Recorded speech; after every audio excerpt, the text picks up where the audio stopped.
Welcome to the Art of Prepping. June the 15th, 2016 is when I'm starting this channel. And we're going to go over a lot of basics in this channel over time. Uh, Before you, in front of you, you see a medley of different tools and gear, kit that is useful for prepping, survival, and enduring calamities. And so this channel is going to be focused on that, different ways to improve your situation as you try to overcome challenges, be it a natural disaster, personal, financial issues, or whatnot. But what we have here before you is going to be outlining some of the main categories. And so with this main first video, I'm just going to highlight these essentials that we can talk about further in more detail in the future. So first of all, we have water, the need for water. We have our canteen, the ability to purify such water with like the Katadyn or Life Straw. We have containers to boil water. It's also advised, instead of using a plastic canteen, to use a stainless steel canteen. Food, it's your prerogative if you want to store, depending on what this is for either your home kits or car kits or bug out bags or get home bags. You'll have to find the food that is appropriate for that environment and that situation. So it may need to be lightweight and it may need to be easy to prepare. So that's something that's going to be contingent on the actual use. Cooking. We also have our pots here for cooking. You may want to make sure you have the right size depending on your family's needs. And clothing. Obviously, you want to have something that's going to be conducive to the area and environment and weather that you're in. So it would be advised every spring and fall to reorganize emergency kits to make sure you have an appropriate balance of such appropriate clothing. There's a shemagh, for example, that could be helpful for that.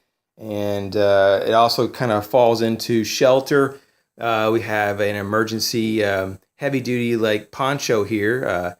It's also something you could use as a shelter. It's an actual poncho tarp, so it has grommets, and that opens up pretty heavy-duty. We have our fire needs, which we have ferrocerium rods, lighters, spark light kits. You could use matches as well, big lighters. First aid, you may want to have that kind of a contingency, maybe a little bit more than just a boo-boo Band-Aid type first aid kit. You may want to add, quite a bit of redundant bandages, maybe a trauma kit, depending on what kit this is for. You may definitely also want to have duct tape as well. And tools. We have a variety of cutting tools from, Schrade, Mora knives, Spyderco, Colt.